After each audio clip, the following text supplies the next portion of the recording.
listening to the Marketing Happy Hour podcast, where we discuss career and industry insights with our peers in marketing. We're here to talk about it all, like the ups and downs of working in social media, how to build authentic relationships in the influencer and PR space, managing a 9-to-5 and a side hustle at the same time, how to be productive in your life and career without losing your sanity, and more. Ultimately, we're here to build a community with you because we're all trying to navigate the world of marketing together. Are you ready? Grab your favorite drink and join your hosts, Cassie and Erica, for this week's episode.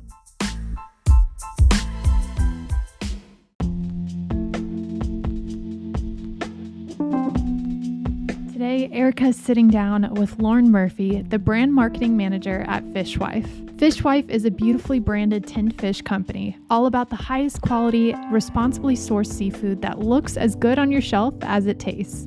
Lauren shares about building a brand that resonates with our generation, from creating killer collaborations to fostering a company culture that keeps talent long term. In addition, get a glimpse into Lauren's journey to Fishwife and her day-to-day as brand marketing manager, Fishwife's most successful projects and collaborations, and tips for D2C brands looking to make the jump from online to IRL stores. Grab your favorite drink and maybe a tin of Fishwife and some crusty bread. Yum! And let's get into the conversation. Hi, Lauren. How are you? Hi, Erica. I'm doing well. How are you? Doing so great. I'm so excited to chat with you today. But before we get started, I do have an important question that we ask all of our guests, and that is, what is in your glass this afternoon? It is Marketing Happy Hour after all, and I think you might have something on your plate as well. I sure do. Okay, so right now I'm sipping on a lemon spindrift. I poured it into a fun little glass because that always makes it more exciting. And actually topped it with a shot of matcha. I love Rockies. Super refreshing, but just need a little extra boost to get me through the rest of the day. So it's very refreshing and delicious. And then as far as on my plates, my go-to lately has been a tin of our smoked trout, Fishwife smoked trout, but I'm sure we'll get into that, which is a good piece of sourdough, cultured butter, and a little squeeze of lemon. And it's truly just like my kryptonite. I don't know what I would do without it. Oh my gosh, you're making me hungry. I need to have that in front of me right now. But I am actually just sipping on a chocolate Negroni from my favorite bar in New York called Dante. They have these to-go Negronis, and I got one when I was in New York like 2 weeks ago, and it's incredible. I always love to pick one of those up. So I could use some tin fish though. Well, we're so excited to chat with you, like I mentioned, about, one of our favorite brands, Fishwife. But first, could you just give us a bit about your background and how you landed at Fishwife? I'm not really sure where to start. I feel like my journey to Fishwife has definitely been quite unconventional. My whole childhood, teen years, I actually wanted to go into fashion, more like into the business side. And out of high school, I didn't quite have the grades, so I went to a local community college, worked a ton, got my associate's degree, and at this point, I started to feel like, oh my God, I actually don't want to work in fashion at all. So I took a year off. I got into a local university, ended up wanting to study marketing. I was there for only a semester before I decided it wasn't a good fit for me. At this time, it was COVID too, so there was a lot going on, but didn't end up going back. I eventually started using my Instagram as sort of a space to connect with founders. I was posting about brands that I loved, all ironically in the CPG and food and beverage space. And that sort of jump-started my interest in this whole industry. It's also June of 2020, so there wasn't really much else to do besides posting on Instagram. But I ended up working for a better for you chocolate company called JOJOs Chocolate. I led the growth of their affiliate channel for about a year and a half, eventually moved into working for a local food and beverage agency where I ran all of our clients' social, did a lot of other odds and end jobs, but eventually felt like I developed a network strong enough. At the time, I thought it was strong. Looking back, it was not. But and then I went into consulting for 2.5 years, and Fishwife was one of my clients. So I started working with them back in October of 2022 and just went full time with them in January. Oh my gosh, what a journey. And I didn't know that you worked for JOJOs chocolate. I used to be like totally obsessed with that brand. I haven't had it in a long time, but love that brand and love Fishwife. So uh working for such iconic brands can be really, really cool, I bet. And I think you alluded to it a little bit about like your network being strong at the time or not strong at the time, but like you thought it was. What do you think makes that strong network? Yeah, that's a good question. I said I didn't think it was because it certainly wasn't, but at the time I thought it was. Um, I don't know. I think for me, I was just trying my hardest to show up in places that maybe I wasn't showing up before. I was really active on LinkedIn, posting a ton on Instagram. I was doing like a lot of unpaid internships, unfortunately. I think just like meeting as many people as I could and just like really building connections. And yeah, I attribute that to a lot of, Yeah. where I am today. And yeah, it's been really, really impactful for me for sure. Oh, that's really, really cool. And we always encourage that. Be present on LinkedIn, be reaching out to people that you aspire to have a position similar to theirs, and just like get to know the industry that you want to be in and who's in it. And you never know where that can lead you. So I definitely love hearing that from you. Well, I would also love to hear a little bit of a peek into your day-to-day responsibilities at the brand. What are you kind of currently working on? What does your team look like? All of that.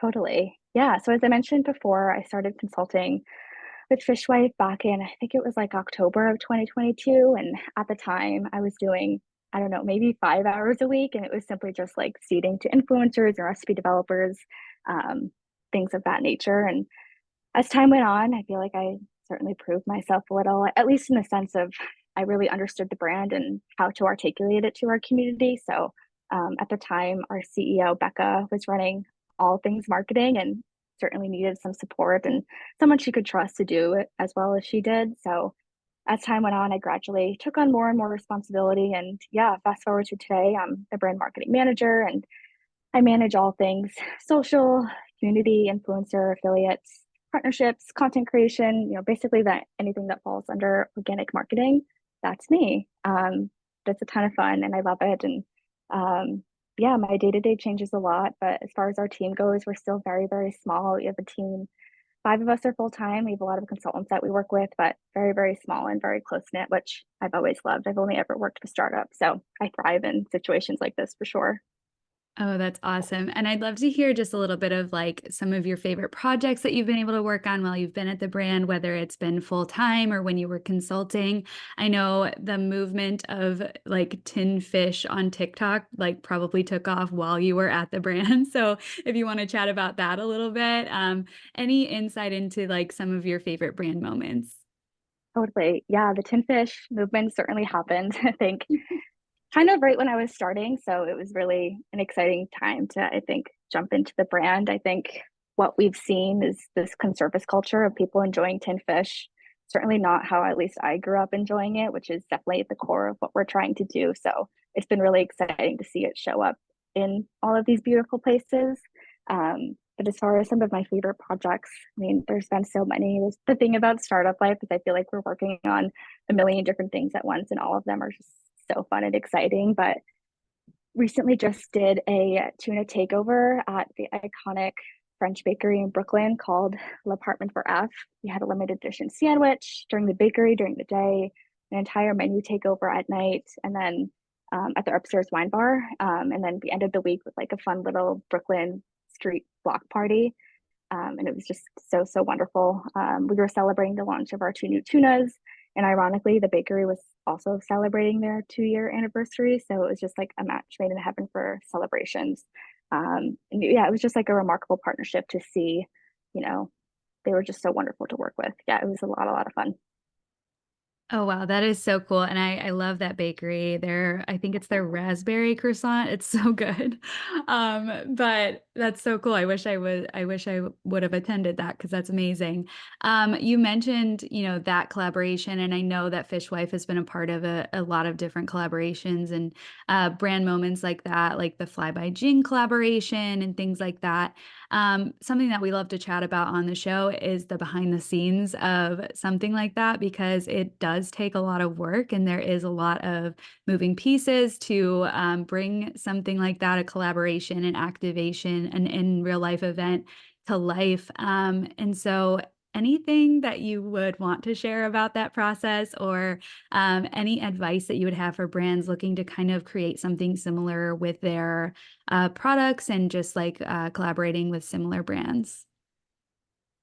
Totally. Yeah. It is a lot of work and it's, yeah, it's a ton of fun. But as far as thinking through the process, we usually start pretty far in advance. So just like getting the conversation going, and depending on what the activation is, different things go into it, whether it's a physical product or um, in the event that I just mentioned, obviously that was in person. So depending on what the activation is, sort of what goes into it changes a little bit. But I think at Fishwife specifically, we really look at all of our brand moments, big and small, like from a 360 point of view. So we're activating on social through content, really making sure that we're vetting our partners properly, making sure they're highly engaged on social, that they're aligned and have the same ethos. So doing a lot of due diligence there to make sure it makes a lot of sense.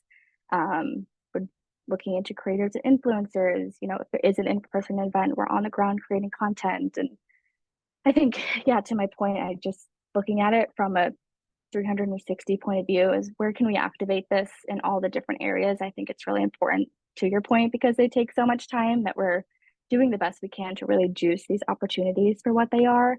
So we want them to be as impactful, as possible. Yeah, absolutely. And then too, I noted in our pre-recording questions that we send over about transitioning from a D2C direct-to-consumer brand to driving consumers in store and that kind of process. We have talked to quite a few CPG brands that are making those type of transitions.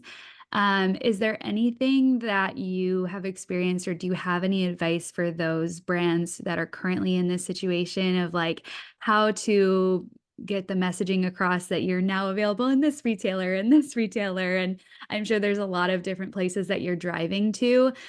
What is, the priority there, and how can brands best communicate where they're available? Sure. Yeah, it's funny you mentioned that. We actually just announced a national retail expansion today. This year has been like really, yeah, exciting. This year's been like really huge for us as far as like transitioning from D2C to now pushing our customers to go and purchase the products in retail. So it's certainly quite the journey, and I don't even think we've begun to fully understand it yet. But I do think something that we've gotten right is um, building a community and building excitement first. We launched 3.5 years ago now, and only just started launching nationally into retailers, about a month ago. I think Whole Foods we launched nationally the beginning of this month, actually. So um, I think for us, we really just like took our time to make sure that we had such strong relationships. I mean, now to the point people are asking us, any plans for Target? Like, when can I find you at Costco? And so I think just building excitement first, I think, and the demand in retail will follow. I see so many brands, I think, rushing getting onto retail shelves, which I think is awesome if you have the supply chain to do so. And I'm sure obviously it really supports revenue, but it's like, if you don't have the strong social community, how are you driving people into stores? Like, do customers even know about your products yet? So I think for us, it was really making sure we had a really, really strong network of people who really loved our products. And yeah, the demand in retail sort of just naturally followed after that. Yeah, community is huge. We keep saying that's like the number one thing that you can do for your business moving forward is invest in cultivating a community around your brand and whatever it is that you're doing in your business, because those like loyal followers, those loyal customers will continue to, refer their friends, share about you organically and naturally, and, have parties where you're present and people are discovering you that way. It's like the best way to increase your brand's discoverability, I would say, is just through that community. And so I love that you touched on that. And you're right. Like, if you're in all these retailers, that's great, but who's going to go buy your products if you don't have, fans of the brand? So love that you touched on that. I think another thing that I think through as well when thinking through like success on retail shelves, I think another thing that comes to my mind is just packaging. I think in Fishwife's particular case, so many people follow us for our packaging and haven't even necessarily purchased us yet. So when they see us on shelf, it's exciting for them to purchase it, to finally see what the product is about. And I mean, a lot of people want it to keep the box as a keepsake, but like for me personally, I have so many brands that I follow that I've never purchased. But when I see them in person, I'm grabbing them because I'm excited about them already online. For me, recently, I just purchased soft services after following them on social for like a year. It's that retail influence. So, but it's definitely a huge learning curve for us and something we definitely haven't like fully grasped onto just yet. Oh, absolutely. You are speaking my language. That's like my favorite thing is branding. And so people know this about me that listen to the podcast, but I will literally travel to go to something like a pop-up grocer in New York. Like that's like my favorite type of store. I always love discovering new brands with really like cute, cool, innovative packaging. And I also loved, what was that market? Foxtrot Market before they shuttered their doors. And I guess Um, they're reopening again in the future, which is great. But I am like such a big fan of that and just like experiencing brands, in real life and wherever some really cool, innovative new brands are is where I want to be. So I definitely identify with that. I'm the exact same. No distance is too far if I'm going to a cool grocery store or a place where I can discover brands. So that's funny. Yeah. Yep. Absolutely. Well, let's pivot just a little bit into talking about social. We've noticed that Fishwife looks like an incredible company to work for and to be a part of, just from some of the posts that we've seen across social. And so, was curious to hear your thoughts on what you would say makes a great company culture and how does your team kind of cultivate that? Totally. Yeah. I mean, Fishwife really is like an incredible company to work for. I mean, we're all very young. We swear during our meetings. It's just like so very like casual and it's just always a good time. Um, and plus when you're working for a company that has such a strong mission, it makes everything a lot easier. I think for me, when thinking about company culture, we actually just had our company offsite in February where we, as a team, did like a whole deep dive into our, core values, our culture, our company as a whole, and our plans for the future, and really got me thinking of what it comes down to when thinking about building a strong team culture. And I think for me, there are a couple things that come to mind. I think communication is really important, trust, especially in my line of work. I need a lot of autonomy to do what I need to do to get done on social. So trust is super important. Collaboration is key. And I think just the opportunity to always learn new things and make new connections is really important. And we do all of that and more at Fishwife. And yeah, I feel like we're cultivating it every day just by always being in communication with each other. Where there's so much synergy. It makes all of that a lot easier. Yeah, that's so important. And we always talk about that, like as much autonomy as you can give your marketing team, the better. Obviously there are some like legal things that you sometimes have to, navigate and all of that, but activating on trends or like doing certain things that maybe like leadership wouldn't necessarily understand, but really work on social or on some other platforms is, always great because you hire these people that are in these positions that want to do these really cool activations or whatever it may be on social or beyond for a reason. And so you should always trust them. And I love that.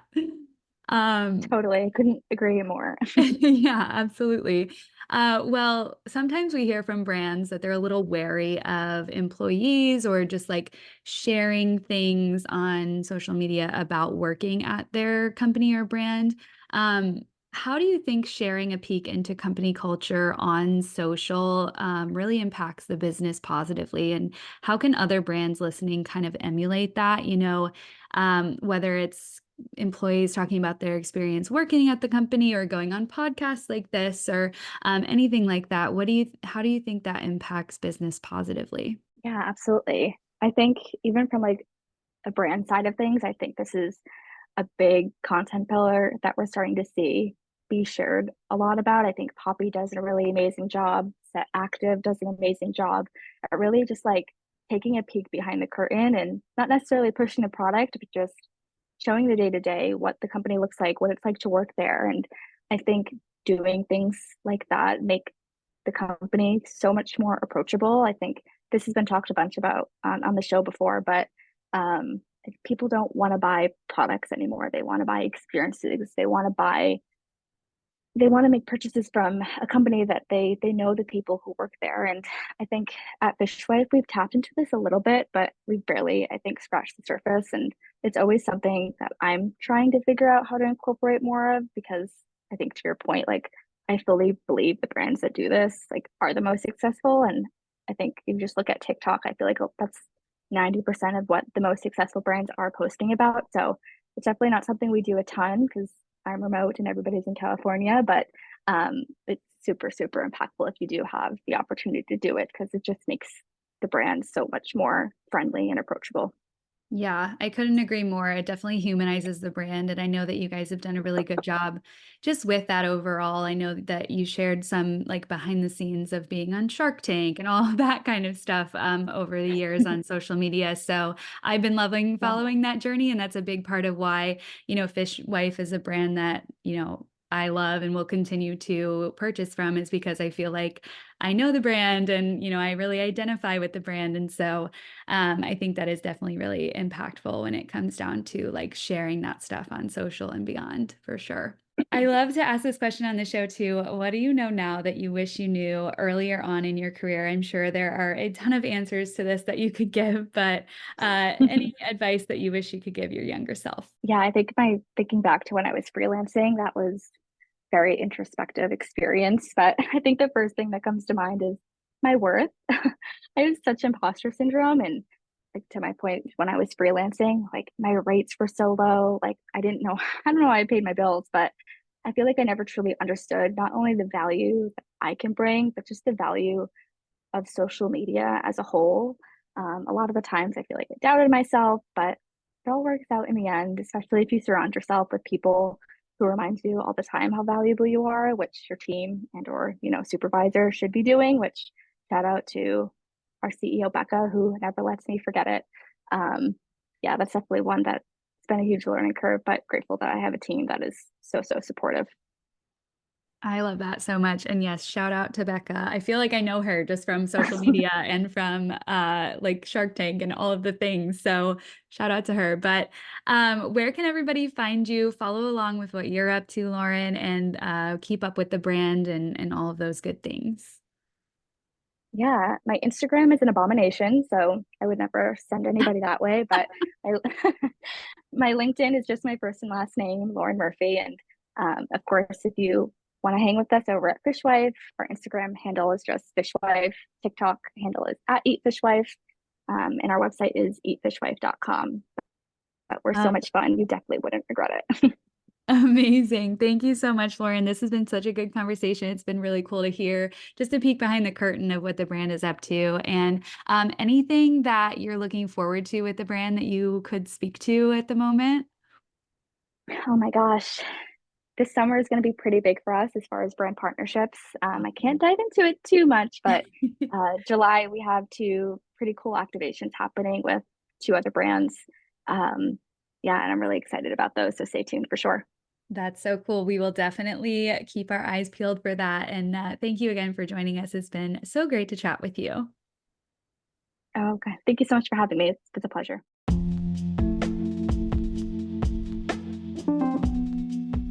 Thank you so much for listening to this episode of the Marketing Happy Hour podcast. If you enjoyed this episode, please remember to subscribe, rate, and leave a review on your favorite podcast platform. If you want more of Marketing Happy Hour but don't know where to start, we invite you to download our free Marketing Happy Hour starter kit at marketinghappyhr.com/starter-kit. This interactive magazine-style PDF walks through who we are, includes helpful resources like a marketing term glossary and the printable daily planner sheet that we actually use ourselves, and contains clickable links to our episode recommendations by subject area. Not to mention all the fun extras like a quiz, the link to our Marketing Happy Hour Insiders Facebook group, a word search, a playlist, a goal-setting guide, content inspo by month, and more. It's our hope that you'll dive into this resource and walk away more confident in your career journey with a group of industry pals that you can lean on for advice and support. Snag your free starter kit today at marketinghappyhr.com/starter-kit for all of the info you need to become a Marketing Happy Hour insider.